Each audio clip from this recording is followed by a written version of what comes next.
আসসালামু আলাইকুম ওয়া রাহমাতুল্লাহি ওয়া বারাকাতুহু। আলহামদুলিল্লাহি রাব্বিল আলামিন ওয়াল আকিবাতুল মুত্তাকিন ওয়াস সালাতু ওয়াস সালামু আলা আশরাফিল আমবিয়াই ওয়াল মুরসালিন নবিয়িনা মুহাম্মদ ওয়া আলা আলিহি ওয়া সাহবিহি ওয়া মান তাবিআহুম বিইহসানিন ইলা ইয়াউমিদ্দিন, আম্মা বা'দ। সম্মানিত দর্শক ও শ্রোতা মণ্ডলী, আল্লাহ রাব্বুল আলামিনের অশেষ মেহেরবানিতে আজ আমরা 15ই জানুয়ারি 2026 রোজ বৃহস্পতিবার জুমার রাত শুরু করতে যাচ্ছি এক আকর্ষণীয়, গুরুত্বপূর্ণ, বহুল প্রসিদ্ধ এবং অত্যন্ত উপকারী বই থেকে ধারাবাহিক ক্লাস। তা হচ্ছে জাদুল মাআদ। যারা ইলমের জগতের সাথে সম্পর্ক রাখে তাদের কাছে এই কিতাব প্রসিদ্ধ। তো আমরা এই কিতাবের পরিচয় এবং লেখকেরও পরিচয় সংক্ষেপে জেনে কিতাবের, যেহেতু আমাদের সামনে শুরু হতে আসতে যাচ্ছে আসন্ন রমাদান, সেই হিসেবে এই কিতাবুস সিয়াম থেকে আমাদের আলোচনা শুরু হবে। এরপরে চলে আসবে যেহেতু হজ, এরপরে এই কিতাব থেকেই আমরা হজের আলোচনা করবো ইনশাআল্লাহ বিইজনিল্লাহ। এরপরে আবার আমরা এর শুরুর দিকে ফিরে আসব ইনশাআল্লাহ। আমরা ধারাবাহিকভাবে কিতাবটি শেষ করার আশা করছি, আল্লাহর কাছে তৌফিক কামনা করে। তো আপনারা নিয়মিত আমাদের ফলো করবেন। বিশেষ করে এটা লাইভ হবে, এটা ইউটিউবে লাইভ হবে এবং ফেসবুকেও লাইভ হবে। একদিন ইউটিউবে হবে, একদিন ফেসবুকে হবে। আপনারা উভয়টি থেকে উপকৃত হবেন এবং এই ক্লাসগুলা বেশি বেশি করে শেয়ার করবেন। তো আল্লাহর তৌফিক নিয়ে আমরা শুরু করছি। প্রথমেই ভূমিকা স্বরূপ আমরা আজকে 2 পর্বে এটা বিভক্ত করব। একটা হচ্ছে ভূমিকা, আর ভূমিকাতে কিতাবের পরিচয় এবং লেখকের পরিচয় থাকবে। এরপরে আমরা এই কিতাবুস সিয়ামের 2টি ফসল বা 2টি পরিচ্ছেদ আমরা নিয়ে আলোচনা করব। আপনারা সাথে থাকবেন। তো আসেন, ইমাম ইবনে কাইয়িম আল জাওজিয়া, তার সম্পর্কে আমরা প্রথমে আগে জেনে নিই তিনি কে। তো আসলে তার নাম হচ্ছে যে মোহাম্মদ বিন আবু বকর, আর তিনি দামেস্কি, অর্থাৎ যে সিরিয়ার দামেস্ক শহরে তিনি জন্মগ্রহণ করেছেন, সেই হিসেবে দামেস্কি বলা হয়। আর আমাদের মহলে যে ইলমি জগতে তিনি আসলে শামসুদ্দিন উপাধিতে ভূষিত। তার সাথে তার কুনিয়াত হিসেবে ব্যবহার হয় ইবনে কাইয়িম আল জাওজিয়া রাহিমাহুল্লাহ। তার জন্ম 691 হিজরি, 7ই সফর। তার শিক্ষকগণ, আমি অতি সংক্ষেপে অগ্রসর হচ্ছি। তার শিক্ষকগণ ছিলেন, যেমন তিনি হাদিস পড়েছেন যে তাকি সুলাইমান, আবু বকর, তাদের কাছে, আর অন্যদের কাছেও পড়েছেন তিনি। তেমনইভাবে তিনি আরবি সাহিত্য পড়েছেন ইবনুল ফাতহ এবং আল মাজদ আত-তিউনিসির কাছে। তেমন তিনি ফিকহ এর জ্ঞান আহরণ করেছেন, যে সে মহান 2 ব্যক্তিত্ব, তিনি আল মাজদ আল হাররানি এবং শাইখুল ইসলাম ইমাম ইবনে তাইমিয়া রাহিমাহুল্লাহর কাছে। তেমনইভাবে তিনি নিজেও শিক্ষকতা করেন যে সাদরিয়া প্রতিষ্ঠানে। তেমনইভাবে আল জাওজিয়া মাদ্রাসার তিনি ইমামতিও করেছেন। তেমনি তিনি আবার ফারাইজ শাস্ত্র, যেটা মিরাস শাস্ত্র, এটাও তিনি অর্জন করেন। তার বাবা ছিলেন এই ক্ষেত্রে বিশেষজ্ঞ, তার বাবার কাছ থেকে। আরও তিনি মৌলিক, যেটা দিনের মৌলিক শাস্ত্র, যেটা উসুল যেটাকে বলা হয়, উসুলউদ্দিন যেটা বলা হয়, এবং উসুলুল ফিকহ যেগুলো বলা হয়, এগুলা তিনি আবার গ্রহণ করেছেন মহান 2 ব্যক্তি। সেটা হচ্ছে যে আসাফি হিন্দি এবং ইবনে তাইমিয়া রাহিমাহুল্লাহর কাছ থেকে। তার যে মাশাআল্লাহ এই যে দুনিয়া বিমুখতা, জুহুদ বলা হয়, এবং তার চরিত্র ইলম সম্পর্কে কয়েকজন ইমামের কথা বলে আমরা তার কথা শেষ করব। তো যেমন ইবনে রজব রাহিমাহুল্লাহ তার সম্পর্কে বলছেন, তিনি অর্থাৎ ইবনে কাইয়িম জাওজিয়া ছিলেন অত্যন্ত ইবাদত গুজার, তাহাজ্জুদ গুজার, এবং সময় দিতেন অনেক বেশি। সালাতের ক্ষেত্রে তিনি অনেক সময় দিতেন এবং সর্বদা তিনি দোয়া জিকিরে থাকতেন। অবসর সময় যখন তিনি আমল করতেন, কাজ করতেন, শিক্ষা দীক্ষা এগুলা যখন মগ্ন থাকতেন তো থাকতেনই। এছাড়াও তিনি সার্বক্ষণিক আল্লাহর দোয়া জিকিরে তিনি মত্ত থাকতেন। তিনি আল্লাহকে অত্যন্ত মহাব্বত করতেন এবং আল্লাহর দিকে তিনি প্রত্যর্পণকারী ছিলেন। তিনি আল্লাহর কাছে খুবই তওবা ইস্তেগফার করতেন। তেমনিভাবে তিনি অতি বিনয়ী ছিলেন, নমনীয় ছিলেন এবং আল্লাহর পানি তিনি যেন ব্যাকুল থাকতেন সব সময়। তো তিনি আরও বলছেন যে ইসলামের ক্ষেত্রে তার চেয়ে প্রশস্ত আর কাউকে দেখিনি। এত ইসলামের প্রশস্ত জ্ঞান রাখতেন, মানে তিনি বলছেন যে তার মতো আর প্রশস্ত কাউকে দেখি না। আর তিনি আরো বলছেন, আর কোরআন সুন্নাহর অর্থ ইমানের হাকিকত সম্পর্কে তার চেয়ে বেশি জ্ঞানী কাউকে আমি পাইনি। যদিও তিনি অবশ্য নিষ্পাপ নন, না, তবুও তার মতো অর্থবহ মানুষ আমি আর দেখিনি। মাশাআল্লাহ, তো তিনি এই চমৎকারভাবে তার প্রশংসা করলেন। তো তেমনিভাবে আমরা ইবনে হাজার আসকালানি রাহিমাহুল্লাহ, বা তার আগে আমরা হাফেজ ইবনে কাসির রাহিমাহুল্লাহ, তিনি কি বলেছেন এই আল্লামা ইবনে কাইয়িম জাওজিয়া সম্পর্কে, সেটাও আমরা শুনব। তিনি বলছেন যে তিনি খুব সুন্দরভাবে তেলাওয়াত করতেন এবং তার চরিত্র ছিল অত্যন্ত মাধুর্যপূর্ণ। তিনি মানুষের প্রতি ভালোবাসা রাখতেন, কাউকে হিংসা করতেন না, কাউকে কষ্ট দিতেন না, কাউকে তুচ্ছ জ্ঞান করতেন না এবং কারো প্রতি বিদ্বেষ পোষণ করতেন না। এগুলোই তো রাসূলের নির্দেশ, তাই না? আমি এই জন্যও বলছি এগুলা, যে আমরাও যেন এগুলা, আমি নিজেকে বলি এবং আলিম ওলামা সহ সর্বসাধারণকে এই উপদেশ দেই যে এই চরিত্র মাশাআল্লাহ আমাদের ইবনে কাইয়িম জাওজিয়ার ছিল, এগুলো আমরা যেন পোষণ করি। তেমনিভাবে আমি উনি বলছেন, ইবনে কাসির রাহিমাহুল্লাহ বলছেন, আমি তার সবচেয়ে কাছের মানুষের একজন ছিলাম এবং আমার কাছে তার চেয়ে প্রিয় আর কেউ ছিল না। সুবহানাল্লাহ। এবং আমাদের সময়ে তার চেয়ে বড় ইবাদত গুজার আলেম আমি আর কাউকে দেখিনি। সুবহানাল্লাহ। তাহলে তিনি তার নিকটতম লোক ছিলেন। অবশ্য দুইজনই শেখুল ইসলাম ইবনে তাইমিয়ার ছাত্র ছিলেন। সেই হিসেবে তার অনেক রচনাবলী রয়েছে। তার মধ্যে উল্লেখযোগ্য যেমন ইলামুল মুওয়াক্কিন, বাদাইউল ফাওয়ায়েদ, তারিকুল সাআদাতাইন, তারপরে শারহু মানাজিরিস সাইরিন, ওয়াল কাদা ওয়াল কাদার, জালাউল আফহাম, মাসাইদুশ শাইতান ও মিফতাহু দারিস সাআদা, ওয়ার রূহ ওয়া হাদিউল আরওয়াহ ওয়া সাওয়াইকুল মুরসালাহ, আরো অন্যান্য। তো তার মৃত্যু হয় যে 751, 13ই রজব, বৃহস্পতিবার দিবাগত রাত। সেটা শুক্রবার, যেমন আজকে, যেমন আমাদের শুক্রবার রাত, বৃহস্পতিবার দিবাগত। তাহলে এই রাত্রেই আজকে যেরকম রাত, এই রাত্রে তিনি ইন্তেকাল করেন রাহিমাহুল্লাহ রাব্বে রহমাতিন ওয়াসিআ। তার জানাজায় বিশাল সংখ্যক লোক উপস্থিত হয়েছিল। তো এবার আসেন তার জাদুল মাদ কিতাবের প্রসিদ্ধি, গুরুত্ব, পরিচিতি সম্পর্কে আমরা দুটি কথা শুনবো। আরবিতে তার নাম হচ্ছে যে জাদুল মাদ ফি হাদিয়ে খায়রিল ইবাদ। আচ্ছা, এটার বাংলা অর্থ এরকম বুঝবো আমরা যে এই যে জাদুল মাদ মানে পরকালের আসলে পাথেয়, ফি হাদিয়ে খায়রিল ইবাদ। আচ্ছা, একটা প্রশ্ন করি সম্মানিত দর্শক ও শ্রোতা মণ্ডলী, যে আসলে খায়রুল ইবাদ বলা হয় একেবারে বান্দার মধ্যে সর্বসেরা। বান্দার মধ্যে যত মানুষ আছে সব মানুষের মধ্যে সেরা কে, বলতে পারবেন কি? অবশ্যই আমরা বলবো যে মুহাম্মদ রাসূলুল্লাহ সাল্লাল্লাহু আলাইহি সাল্লাম। তো তিনি তার বইয়ের নাম লিখছেন কি, যে এটা হচ্ছে পরকালের পাথেয়। সেটা কিসের থেকে নিচ্ছেন তিনি? এটা হচ্ছে আসলে খায়রুল ইবাদ, বান্দার সর্বসেরা মানবের তরিকা মতে, বা এই যত মানুষ আছে তার সর্বোত্তম সেরা মানব, মহামানব অর্থাৎ রাসূলুল্লাহ সাল্লাল্লাহু আলাইহি সাল্লামের তরিকা মতে পরকালের পাথেয়। এগুলো সব পরকালের পাথেয়। তিনি যা কিছু তরিকা রেখে গেছেন সেটা সম্পর্কে এটাতে খুব গুরুত্বপূর্ণ। তার নামও এবং কিতাবটাও সেই হিসেবে খুব গুরুত্বপূর্ণ। তো তিনি এই ইবনে কাইয়িম জাওজিয়া, তিনি বলছিলাম যে ইবনে কাইয়িম জাওজিয়া রাহিমাহুল্লাহ, তিনি এই নামই প্রসিদ্ধ। তো মুহাম্মদ হচ্ছে তার আসল নাম, কিন্তু তারপরে উপাধি শামসুদ্দিন। তো ইবনে কাইয়িম জাওজিয়া হিসেবে তিনি বেশি প্রসিদ্ধ। তো তিনি এই কিতাব নবী করিম সাল্লাল্লাহু আলাইহি সাল্লামের ইবাদত এবং মুআমালা, লেনদেন, এটাকে প্রাধান্য দিয়েছেন। এই দুইটা মৌলিক বিষয়, এটাকে তিনি ফিকহি বিন্যাসে বিন্যস্ত করেছেন। সম্মানিত দর্শক ও শ্রোতা মণ্ডলী, তাহলে এই কিতাবের বৈশিষ্ট্য কি, সেটা আমরা সংক্ষেপে জানবো, যাতে আমাদের আগ্রহ বাড়ে।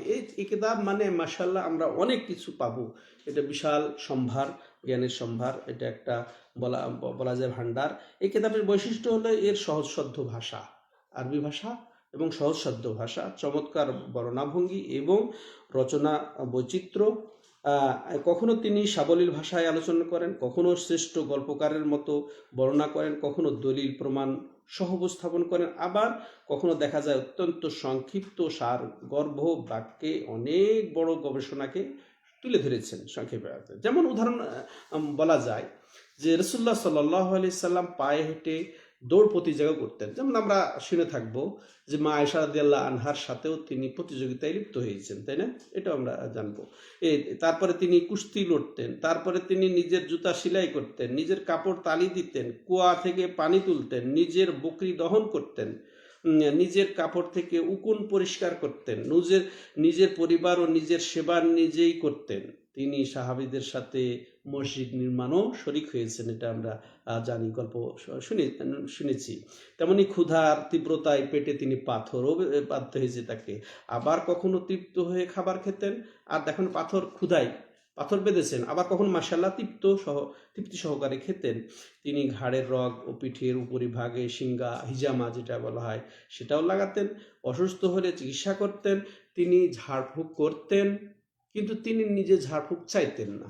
হ্যাঁ, এখানে পার্থক্য আছে, তাই না? নিজে ঝাড়ফুঁক করতেন, আবার তাকে ঝাড়ফুঁক করলে তিনি নিয়েছেন, কিন্তু নিজে তিনি তলাশ করে বেড়ান নাই। আমাদের ইমানের দুর্বলতার কারণে কে কোথায় ঝাড়ফুঁক করে, কে কোথায় কি করে, এগুলো আমরা খুঁজে বেড়াই, কিন্তু তিনি এটা করতেন না। কিন্তু তিনি নিজে ঝাড়ফুঁক করতেন, কিন্তু চাইতেন না। পার্থক্য আমাদেরকে বুঝতে হবে। তিনি রুগীদের জন্য দোয়া করতেন, তারপরে তাকে দেখতে যেতেন। এগুলো ছিল তার মাশাআল্লাহ নিত্য দিনের এগুলা সব দৈনন্দিন কর্মসূচি। এছাড়াও কিতাব এমন অনেক বিরল তথ্য সূক্ষ্ম বিষয়ে সমৃদ্ধ যা প্রতিটি অধ্যায় ও অনুচ্ছেদে বিদ্যমান। সেই সাথে এতে রয়েছে শরীয়তের হুকুম, আহকামের প্রজ্ঞা ও কারণসমূহ নিয়ে তার অনন্য বিশ্লেষণ ও গবেষণা। এবার আসেন আলেমরা তার ব্যাপারে কি প্রশংসা করেছেন সেটাও, এবং মন্তব্য কি করেছেন। ইবনে রাজব হাম্বলী রাহিমাহুল্লাহ, যিনি 795 হিজরিতে মারা যান, তিনি বলেন জাদুল মাদ 4 খণ্ডের একটি বিশাল ও মহান গ্রন্থ। হাফেজ ইবনে হাজার রাহিমাহুল্লাহ বলেন, যিনি 852 হিজরিতে মৃত্যুবরণ করেছেন, যে তার সকল কিতাবই সকল শ্রেণীর মানুষের কাছে অত্যন্ত সমাদৃত। ইমাম সাখাবী রাহিমাহুল্লাহ, যার মৃত্যু 902, তিনি বলেন নবীজির আদর্শ বা এই যে আল হাদিউন নববী, এই যে কিতাবের হচ্ছে নবী সাল্লাল্লাহু আলাইহি ওয়াসাল্লামের তরিকা নিয়েই তিনি শুরু থেকে শেষ লিখেছেন। তো এই বিষয়ক এই কিতাবটির কোনো নজির বা তুলনা নাই। এবার আসেন কিতাবের সাজানো পদ্ধতি তার কেমন ছিল, শ্রেণীবিন্যাস তিনি কেমন করে করেছেন সেটা আমরা শুনবো। ইবনে কাইয়িম জাওজিয়া রাহিমাহুল্লাহ কিতাবটি শুরু করেছেন রাসূলুল্লাহ সাল্লাল্লাহু আলাইহি সাল্লামের অনুসরণের গুরুত্ব, তার সুন্নতের গুরুত্ব, তার অনুসরণের গুরুত্ব এবং পরকালের মুক্তির সাথে তার অনুসরণের সম্পর্ক এ নিয়ে। এরপর তিনি আলোচনা করেছেন নবী সাল্লাল্লাহু আলাইহি সাল্লামের বংশ পরিচয়, জন্মস্থান, শৈশব, দুধ মাতাকে, তারপরে হিজরত সম্পর্কে ও তার নামসমূহ কি কি ছিল এগুলা নিয়ে, তার সন্তানাদি, চাচা, স্ত্রীগণ, দাস দাসী, মুয়াজ্জিন কে কে ছিলেন, রক্ষী এবং কবিদেরও পরিচয় এখানে তিনি তুলে ধরেছেন। তার শায়ের কারা ছিলেন। নবীজির যুদ্ধ বিগ্রহ এই কিতাবে স্থান পেয়েছে। গাজাওয়াত যেগুলা, তার ব্যবহৃত অস্ত্র শস্ত্র, পোশাক পরিচ্ছদ, খাদ্য পানীয়, বিবাহ, আরোহণ ও শয়ন পদ্ধতি সব কিছু মাশাআল্লাহ স্থান পেয়েছে কিতাবে।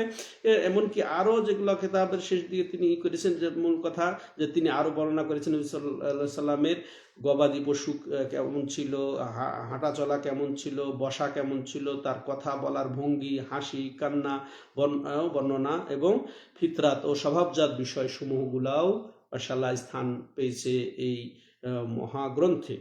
তো ইবাদত ও মুআমালাত, যেটা প্রথমে বলছিলাম যে মৌলিক প্রতিপাদ্য হচ্ছে যে ইবাদত সম্পর্কে এবং মুআমালাত সম্পর্কে তিনি ইবাদতের অধ্যায়গুলো বিস্তারিত আলোচনা করেছেন। যেমন ওযু থেকে শুরু করেছেন, হ্যাঁ, তাহারাত যেটা ওযু, গোসল, তারপরে নামাজ, তারপরে যাকাত, তারপরে রোজা, তারপরে হজ, যেটা আমরা বললাম যে আগে আমরা এই রমজান সম্পর্কে শুরু করছি, যেহেতু সামনে আমাদের রমজান, সেটাও মাঝখানে এসেছে। তো রোজা, হজ, কুরবানি, জিকির, দোয়া ও জিহাদ।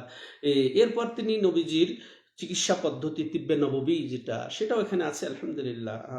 তো এবং শেষ বিচার ব্যবস্থা, বিবাহ, কেনা বেচা সম্পর্কিত নবীজির আদর্শ বর্ণনা করে কিতাবটি তিনি সমাপ্ত করেছেন। এই ছিল লেখকের এবং কিতাবের পরিচয়। সম্মানিত দর্শক ও শ্রোতা মণ্ডলী, এবার আমরা সরাসরি এই কিতাবের দিকে যাব। তো আমরা একটু বিরতি দিচ্ছি, আপনারা সাথে থাকবেন। ধন্যবাদ। জাযাকুমুল্লাহ খায়রান। হাযা ওয়া সাল্লাল্লাহু আলা নবিয়িনা মুহাম্মদ ওয়া আলা আলিহি ওয়া সাহবিহি আজমাইন। সুবহানাকাল্লাহুম্মা ওয়া বিহামদিকা আশহাদু আল্লা ইলাহা ইল্লা আনতা আস্তাগফিরুকা ওয়া আতুবু ইলাইক। جزاك الله خير. طيب إيه. بس قرب المايك منك. مقطع ثانية. تمام. انا بغيت انه نسوي كذا. أبشر. الله يبشرك بالجنة. تقدر؟ السلام عليكم ورحمة الله وبركاته. الحمد لله وحده والصلاة والسلام على من لا نبي بعد ما بعد. সম্মানিত দর্শক ও শ্রোতা মণ্ডলী, আল্লাহ রাব্বুল আলামিনের অশেষ মেহেরবানিতে তার সাহায্যে তৌফিক নিয়ে আমরা শুরু করতে যাচ্ছি আজকে 15ই জানুয়ারি 2026 রোজ শুক্রবার।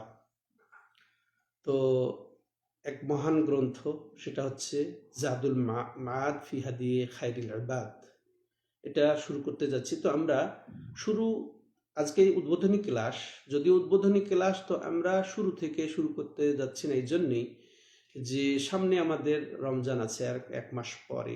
সেই হিসেবে কিতাবুস সিয়াম, এই জাদুল মাদের কিতাবুস সিয়াম থেকে আমরা শুরু করব রমজান পর্যন্ত। এরপরে আমরা অন্য পর্বে চলে যাব ইনশাআল্লাহ বিইذنিল্লাহি তাআলা।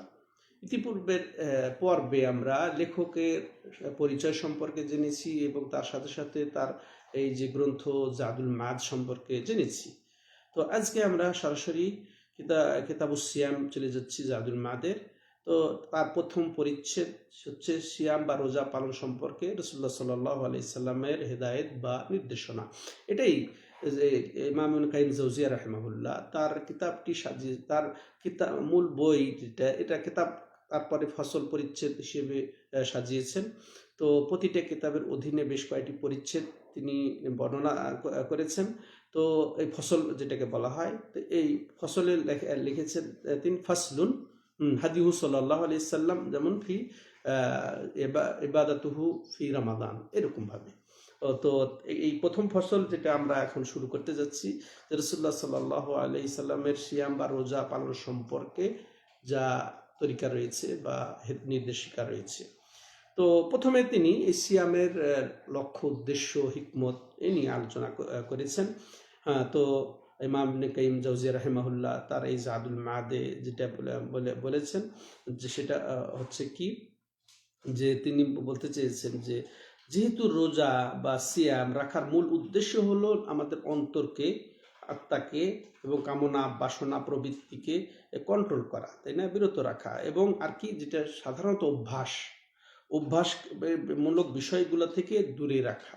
তো এটা হচ্ছে সিয়ামের আসলে মূল উদ্দেশ্য বলা যায়, মৌলিক উদ্দেশ্য। তার সাথে সাথে যত আমাদের এই যে পাশবিক কুপ্রবৃত্তি রয়েছে, পাশবিকতা রয়েছে, শক্তি নিয়ন্ত্রণে আসে, যেন এই পাশবিক শক্তিকে যেন আমরা কন্ট্রোল করতে পারি, এই জন্য আল্লাহ রাব্বুল আলামিন আমাদেরকে সিয়াম দান করেছেন, এবং এমন পবিত্রতার জন্য প্রস্তুত হতে পারে যাতে তার চিরস্থায়ী সুখ নিহিত রয়েছে, অর্থাৎ নিজেকে পবিত্র করে যাতে চিরস্থায়ী সুখ রয়েছে সেদিকে আমরা ধাবিত হতে পারি। সিয়ামের মাধ্যমে আত্মা এমন সব বিষয় গ্রহণ করে যা তাকে পরিশুদ্ধ করে এবং তার চিরন্তন জীবনের পাথেয় হয়ে যায়। সুবহানাল্লাহ। এই জন্য তিনি জাদুল মাদও নাম দিয়েছেন। সম্মানিত দর্শক ও শ্রোতা মণ্ডলী, আরও এই কিতাবের লক্ষ্য, উদ্দেশ্য এবং হিকমত হচ্ছে ক্ষুধা ও তৃষ্ণার মাধ্যমে নাফসের যে এই তীব্রতা আসা যায়, জোশ এসে যায় এই যেটা খেলে,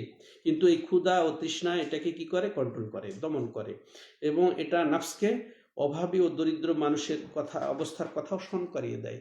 যখন মানুষ খাবার না পেয়ে, না খেয়ে থাকে, পিপাসিত হয়ে যায়, তাদের কি যে অবস্থা, এটা আমাদেরকে শিক্ষা দেয় এই সিয়াম। সম্মানিত দর্শক শ্রোতা মণ্ডলী, এটা শয়তানের যে চলাচল, আমাদের অঙ্গ প্রত্যঙ্গ দিয়ে শিরায় উপশিরায় কিন্তু শয়তান চলতে পারে। তো এর ফলে আমাদের অবস্থা কি হয়, যে শয়তানি কাজ অসহসা এসে যায় এবং শয়তানের দিকে ধাবিত হয়ে যায়। তো চলাফেরা, আর সিয়াম পালন করলে কি হয়, শয়তানের এই চলাচলের রাস্তাকে সুসংকুচিত করে দেয়। খাদ্য পানীয় গ্রহণ না করার ফলে এই উত্তেজনা আর থাকে না, যা শরীরে অঙ্গ প্রত্যঙ্গে এমন সব শক্তির কুপ্রভাব থেকে রক্ষা করে যা দুনিয়া ও আখিরাতের জন্য আসলে ক্ষতিকর। তো আরো যেগুলা এর হিকমত, এই সিয়াম ফরজ হওয়ার হিকমত বা উদ্দেশ্য, আল্লাহ রাব্বুল আলামিন যার কারণে সিয়াম ফরজ করেছেন, যে রোজা হলো মুত্তাকিদের আসলে লাগাম স্বরূপ। লাগামহীন মানুষ সাধারণত লাগামহীন হয়ে যায়, হ্যাঁ, খাওয়াতে লাগামহীন হয়ে যায়, বলাতে লাগামহীন হয়ে যায়। তো এটা এই যে মানুষের জন্য এটা লাগাম, বা মুমিনের জন্য এটা লাগাম, মুত্তাকিদের জন্য লাগাম, মুজাহিদের জন্য ঢাল, নেককার ও আল্লাহর নৈকট্য লাভকারীদের জন্য এটা একটা অনন্য সাধনা। এটি এমন এক ইবাদত যা সমস্ত আমলের মধ্যে একমাত্র আল্লাহ রাব্বুল আলামিনের জন্য নিবেদিত। এটাই প্রমাণিত হয় কিভাবে? যেমন রাসূলুল্লাহ সাল্লাল্লাহু আলাইহি ওয়াসাল্লাম থেকে বর্ণনা এসেছে, আল্লাহ রাব্বুল আলামিন কুল্লু আমাল ইবনে আদম লাহ ইল্লা সাওম ফাইন্নাহু লি ওয়া আনা আজজি বিহি। হ্যাঁ, যেমন যে প্রত্যেক আমল বান্দা তার নিজের জন্য, বনি আদম তার নিজের জন্য করে, তো সাওম ছাড়া, এই সিয়াম রোজা ছাড়া, কাসামু লি ওয়া আনা আজজি বিহি, এই সিয়াম আমার জন্য রাখে, এর প্রতিদান আমিই দেব। এটার কারণ কি? এর মধ্যে লৌকিকতা থাকলে কিন্তু কেউ সিয়াম পালন করতে পারবে না। লৌকিকতা নিয়ে মানুষ সালাত আদায় করে ফেলে, লৌকিকতা নিয়ে মানুষ দান খয়রাত করে ফেলে, লৌকিকতা নিয়ে মানুষ হজ উমরা করে ফেলে, কিন্তু সিয়ামের কিন্তু লৌকিকতা এখানে একমাত্র কেউ বুঝবে না, হ্যাঁ, যে সে আসলে সিয়াম পালন করেছে। এর মধ্যে লৌকিকতার থাকার কোনো অবকাশ নাই, বরং তার মাবুদের সন্তুষ্টির জন্যই নিজের খাদ্য পানীয় ও প্রবৃত্তিকে সে, যেমন ওই হাদিসে এসেছে ফাইনাহু তারাকা শাহওয়াতাহু ওয়া তাআমাহু ওয়া শারাবাহু লিআজলি, সে নিজের প্রবৃত্তিকে বর্জন করেছে, খাদ্য পানীয়কে বর্জন করেছে আমার জন্য, এই জন্য আমি এর প্রতিদান দেব। সম্মানিত দর্শক শ্রোতা মণ্ডলী, এটি বান্দা এবং তার রবের মধ্যকার এমন একটা গোপন রহস্য যা আল্লাহ ছাড়া অন্য কেউ জানে না।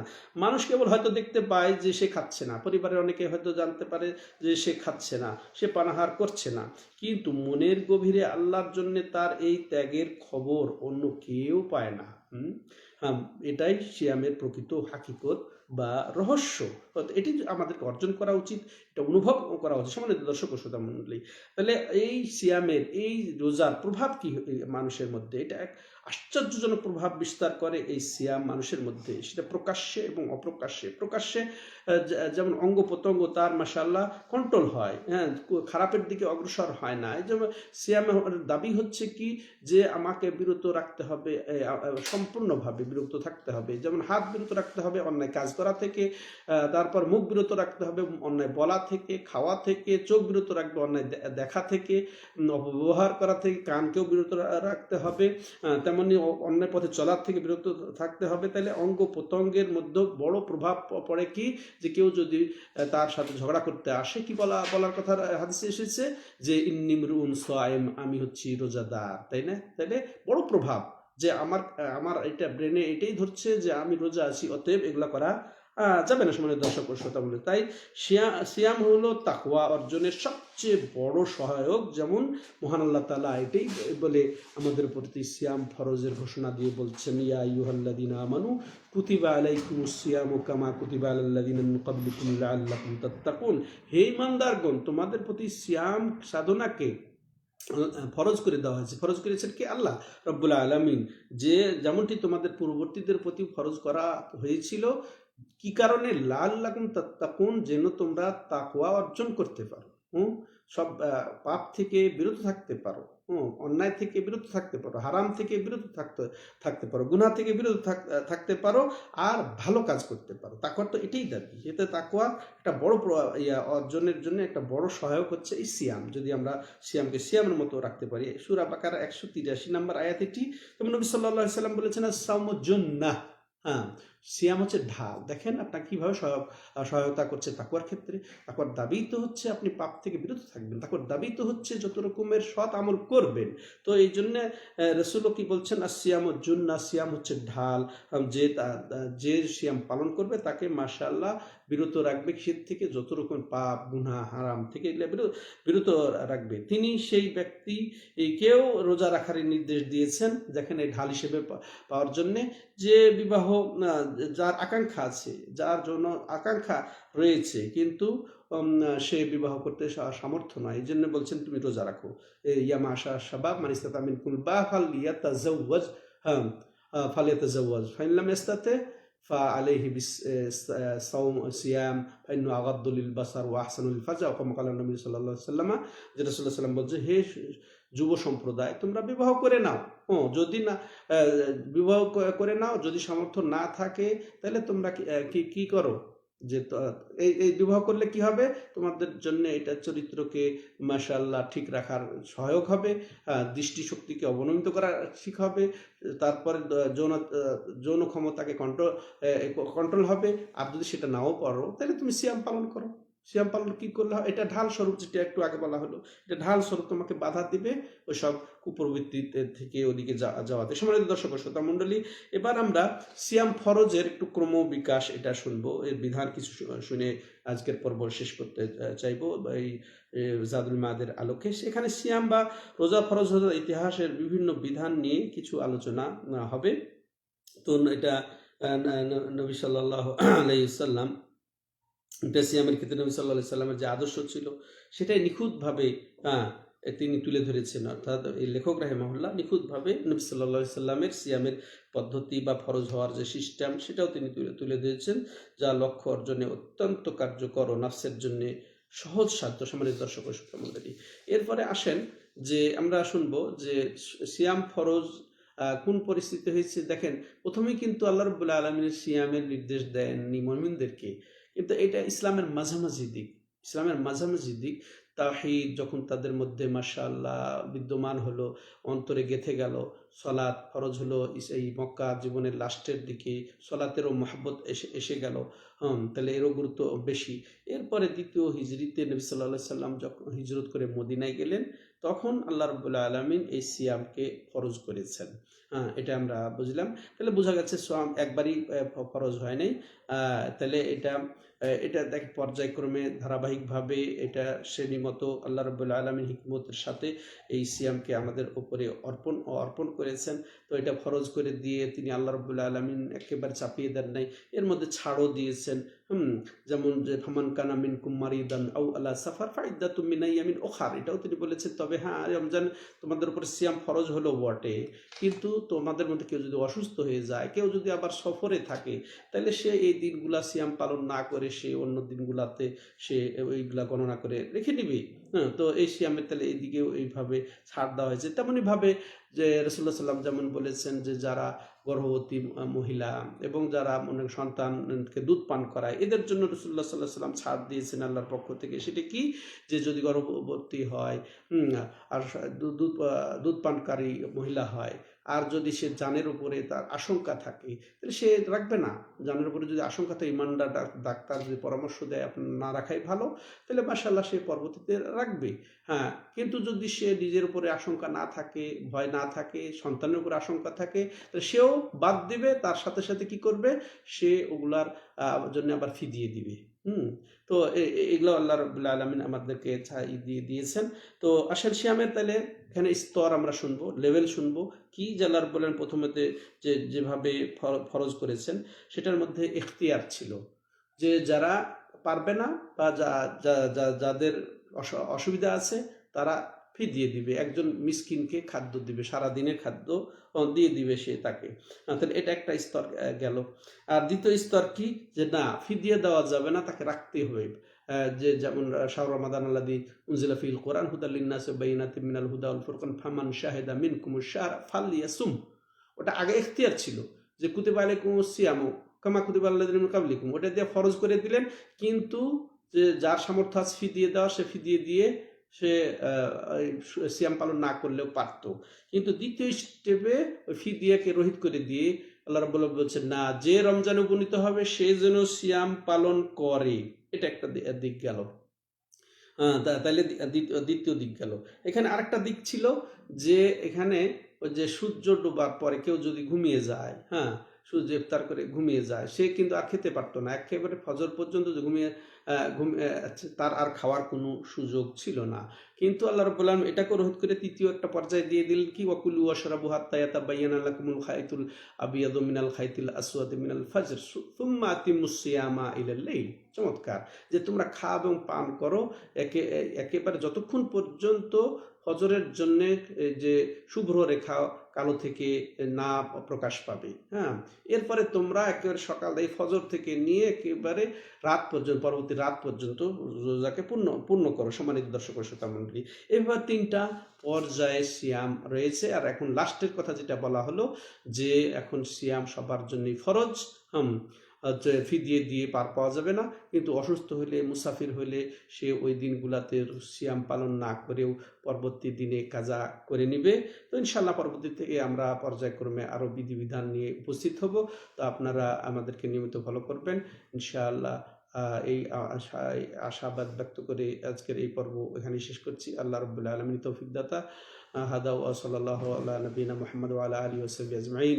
সুবহানাকাল্লাহুম্মা ওয়া বিহামদিকা আশহাদু আল্লা ইলাহা ইল্লা আনতা আস্তাগফিরুকা ওয়া আতুবু ইলাইক। جزاك الله خير والله يكتب أجرك.